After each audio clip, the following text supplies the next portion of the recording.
Long, long ago, an evil dragon descended upon the human world, bringing terrible calamity in its wake. Bravely did the people resist, until at last, the dragon lay slain. Later, a witch with a love for stories came upon the tale of the evil dragon, and for reasons she could not explain, felt a pang of sorrow on its behalf. For she knew, despite its body being born of wicked alchemy, all along, the dragon's soul was that of an innocent child. Right up to the moment of its death, it had no choice in becoming a vessel of calamity, nor could it fathom the cruel fate that lay before it.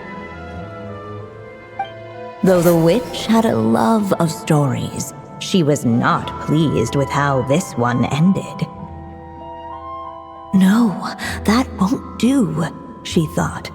I'll write you a better ending instead. And so she set off to do just that, borrowing a little magic from her friend. With it, she wove a dragon's egg, resolving to rear a dragon child of her own. Yet long in thought she lingered, wondering what kind of world her little dragon ought to behold upon waking. At last she made her mind up, adorning the cradle with a trace of palatial splendor. Then she quietly waited for the egg to hatch. The waiting witch did not feel lonely, for she had 3 visitors by her side. Together, they beheld the hatchling's first breath of life. Holding her dragon child close, the witch promised him a life unlike that of the evil dragon. And so, nestled in his mother's warm embrace, did the little dragon's story begin. Even a war that shook the world could not halt the witches' gatherings. Yet even so, with the passing of time, 3 of their teacups no longer came to be set. The witches did not linger long in sorrow, for the Story Witch had brought glad tidings of her own. Born was her dragon child, safe and sound.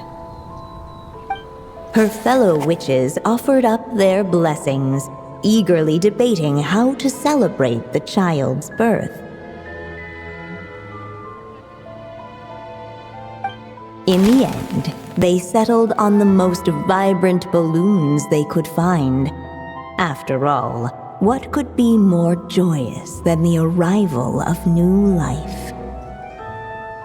And so, the witches' gathering turned into a birthday celebration.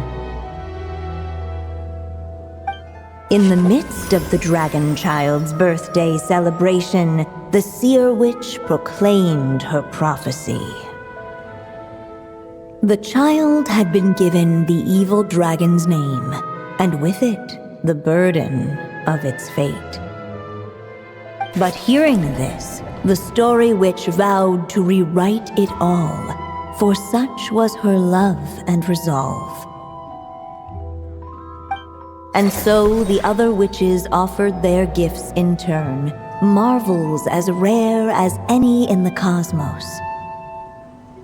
Together, they sought to test one of the fundamental laws of this world, in part to support a mother's love, and in part to sate their own curiosity. Oh, and I almost forgot. Our new guests came bearing blessings of their own. Who knows? Perhaps this extra dash of wisdom might be all the little dragon needs to change his fate.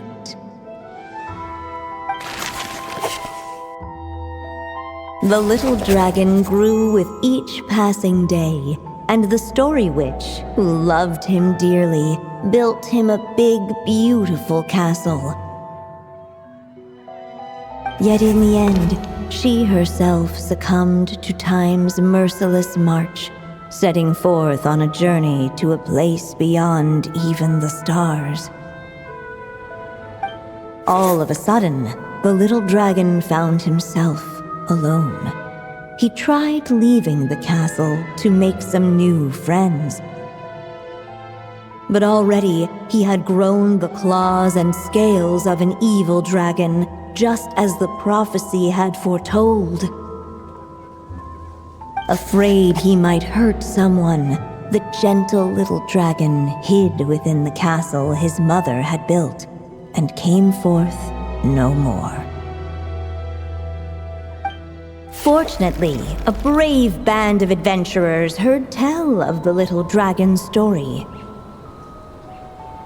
Determined to lift his curse, they fought their way through countless trials. To help him, they offered up their blessings and made a wish to the goddess of fate. At last, their wish was granted. Shaking off his scales, the little dragon stepped out of the tower's gloom. But his time in the world beyond the castle would soon teach him this gift would bring blessings and trials of its own.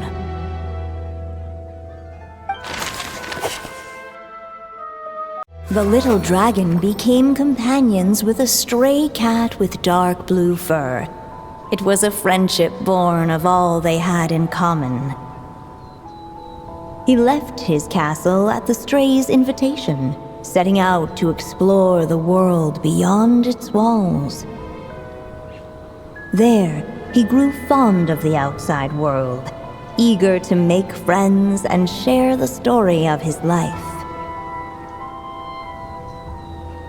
Taken by the dragon's story, the stray tried to write it down.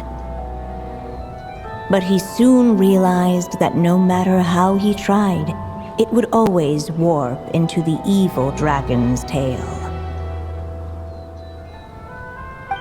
Unable to preserve his story, the little dragon wandered astray.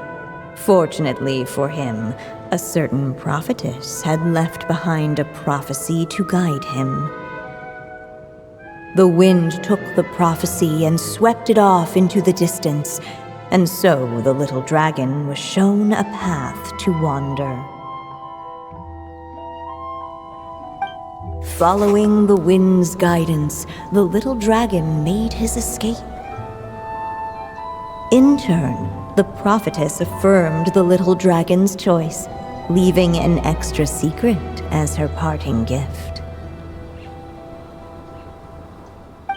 Now that you've made up your mind, I shall keep my promise by explaining fate's little trick. Long, long ago, the gods of the high heavens gave the world outside the castle a magic of its own. They called it storytelling. It was a magic of almost unshakable power that governed how people met, grew close, and understood one another. Each person had a story meant for them and them alone, one whose ending was written in the heavens long ago. In truth, your story and the evil dragons are simply two versions of the same tale, and that is something the magic of storytelling cannot abide. Beyond the castle's walls, your story cannot take root, for the evil dragon's tale has done so already.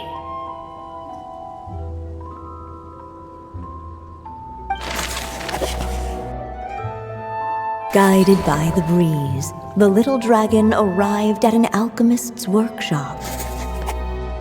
There he was greeted by a clay figure, a child molded by the Sage-Witch's hands. Though gentle in appearance, he had inherited his mother's cold, sharp wisdom.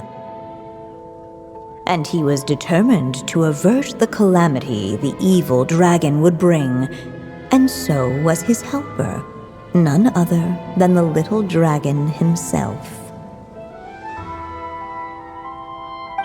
What the clay figure found was none other than the evil dragon's heart itself.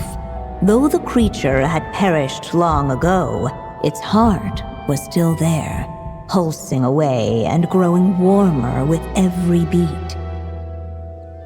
And the clay alchemist knew what it meant, that the evil dragon would return one day, just as the prophecy had foretold. Yet, guided by his mother's wisdom, he foresaw another fate. If only the alchemist could bestow this heart upon the little dragon, he might be reborn in the evil dragon's stead. Only then would the evil dragon's heart grow still, and the little one inherit its tale. At last, the little dragon accepted the evil dragon's heart, and a new life came into being. The evil dragon's heart beat in his chest, and the little dragon's soul guided him forward. Thus did the prophecy hold true, even as fate had been rewritten, and so was the little dragon born anew.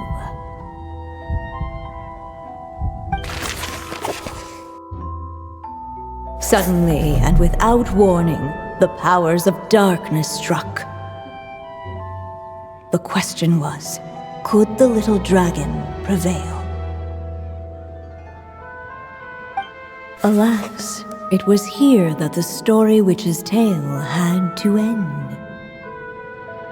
But Durin's tale, on the other hand, had only just begun. Stepping into his mother's memories, he picked up her pen. And so the story that was ending began anew.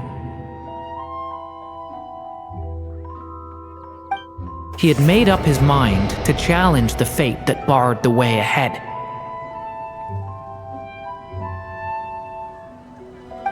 And so it was that Durin defeated the darkness and rewrote his fate.